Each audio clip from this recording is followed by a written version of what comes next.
Hello बच्चों। आज हमारा टॉपिक है इलेक्ट्रोमैग्नेटिक वेव्स।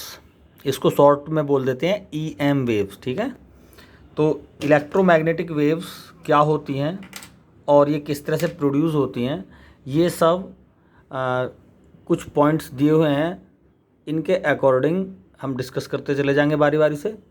तो ये इससे रिलेटेड जितने भी टर्म हैं वो आपको क्लियर होती चली जाएंगी। ठीक है, तो सबसे पहला पॉइंट है इलेक्ट्रोमैग्नेटिक वेव होती क्या है। A wave that exist electric component and magnetic component.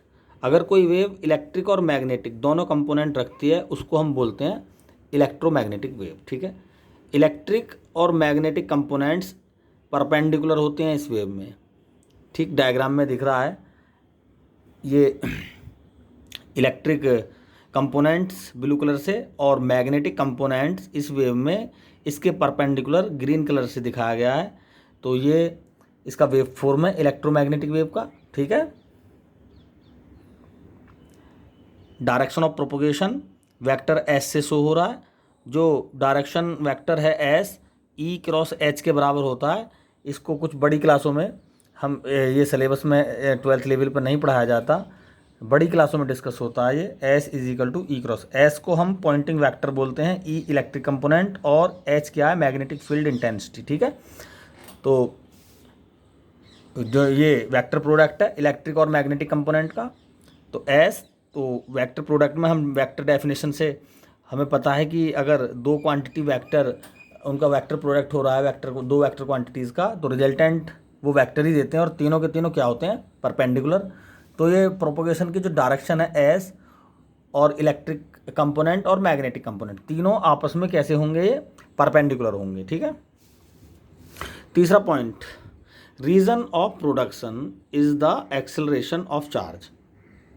अगर कहीं पर चार्ज पार्टिकल एक्सेलरेट होते हैं तो इस तरह की वेव जनरेट होती हैं। जैसे न्यूक्लियर फिजन फ्यूज़न, इन ये जो रिएक्शंस हैं न्यूक्लियर रिएक्शन, इनमें न्यूक्लियस टूटते हैं, न्यूक्लियस दो न्यूक्लियस एक बन होता है उसका है ना, दो न्यूक्लियस मिलकर एक न्यूक्लियस बनाते हैं। और फ्यूज़न में क्या होता है, फिजन में एक बड़ी न्यूक्लियस दो या उससे ज़्यादा न्यूक्लियस में टूट जाती है। फ्यूज़न में दो न्यूक्लियस कंबाइन होकर एक न्यूक्लियस बनाती हैं। तो ऐसी प्रोसेस में क्या होता है कि चार्ज पार्टिकल एक्सलेट होते हैं और इसी प्रोसेस में ये वेव जनरेट होती हैं। तो सनलाइट सन पर न्यूक्लियर फ्यूज़न होता है जिसमें वहाँ पर हो सकता है चार्ज पार्टिकल एक्सलेट हो रहे हों और बहुत सारा रेडिएशन हमें मिलता है जो एक बहुत लार्ज वेलोसिटी से अर्थ तक आता है और पूरे यूनिवर्स में फैलता है। ठीक है, तो रीज़न ऑफ प्रोडक्शन क्या हो गया, acceleration of charge. Fourth point है इसका, no medium is required to propagate.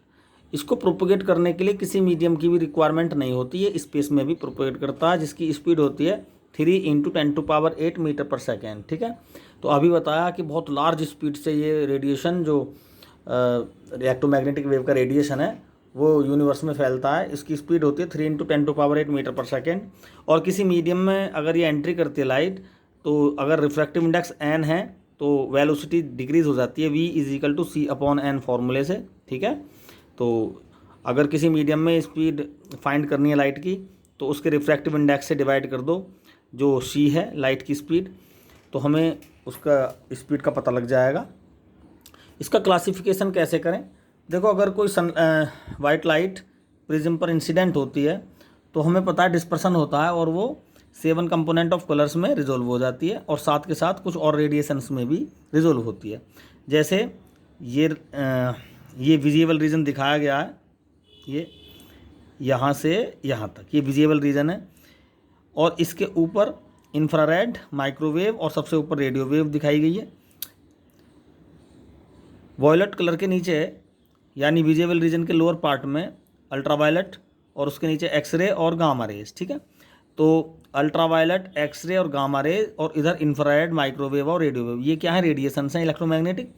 और विजिबल रीजन भी इलेक्ट्रोमैग्नेटिक रेडिएशन है, लेकिन इसमें कलर्स होते हैं इसलिए इसको हम विजिबल रीजन बोलते हैं।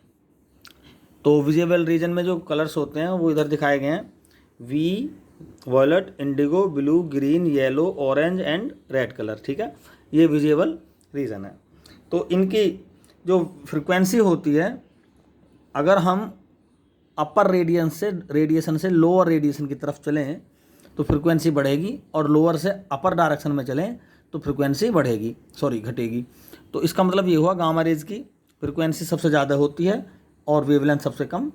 उसी प्रकार जो रेडियो वेव होती है उसकी फ्रिक्वेंसी सबसे कम और वेवलेंथ सबसे ज़्यादा होती है, ठीक है। इनकी वेवलेंथ और फ्रिक्वेंसी को भी हमने क्लासीफाई कर रखा है यहाँ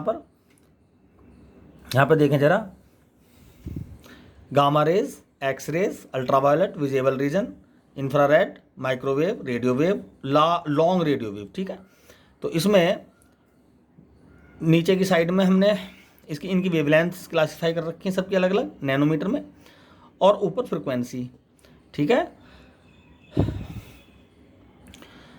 तो गामा रेज की जो वेवलेंथ है बहुत कम होती है, 10⁻⁻16। अगर हम फिजिकली देखें तो जैसे ब्लेड की धार होती है उससे भी कम चौड़ाई होती है इसकी, ठीक है।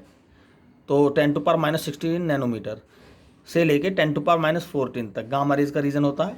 10⁻10 नैनोमीटर तक की रेंज में एक्सरे होती है, और 10⁻8 में अल्ट्रावायलेट, 10⁻4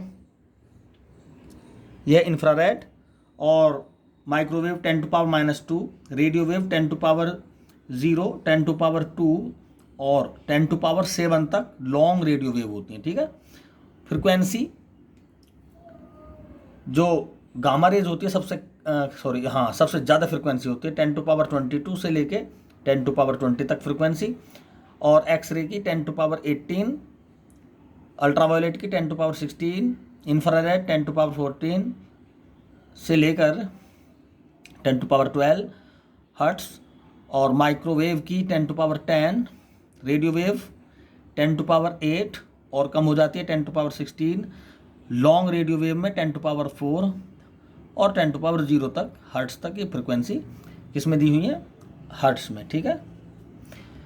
तो इस प्रकार से हम इनकी वेवलेंथ और फ्रिक्वेंसी को क्लासीफाई कर सकते हैं, ठीक है। इनके बहुत इंपॉर्टेंट यूजेस हैं। Gamma rays radio active substances से ये बैक्यूलर रेज होती हैं, ठीक है। वहाँ से एमिट्स होती हैं, किससे, रेडियो एक्टिव सब्सटेंसेस से, यूरेनियम, थोरियम आदि से। एक्सरे का बहुत बड़ा यूज़ है मेडिकल लाइन में, जब किसी हड्डी टूट जाती है तो एक्सरे करते हैं उसका। अल्ट्रावायलेट रेज जो जर्म होते हैं उनको किल करने का काम करते हैं, क्वेश्चन पूछा जाता है। ये विजिबल रीजन है ही जिसकी वजह से सारा यूनिवर्स हमें दिखता है, रंग बिरंगा यूनिवर्स।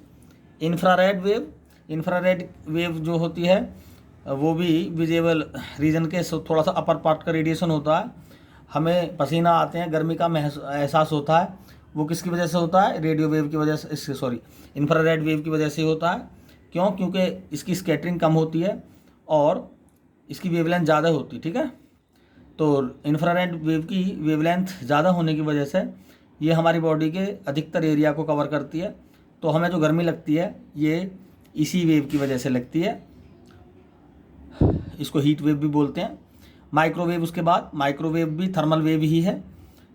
हमारे घरों में माइक्रो लगा रहता है, माइक्रोन, जिसमें खाना गर्म रखते हैं, तो ये हीट वेव कहते हैं इनका वहाँ पर यूज़ है।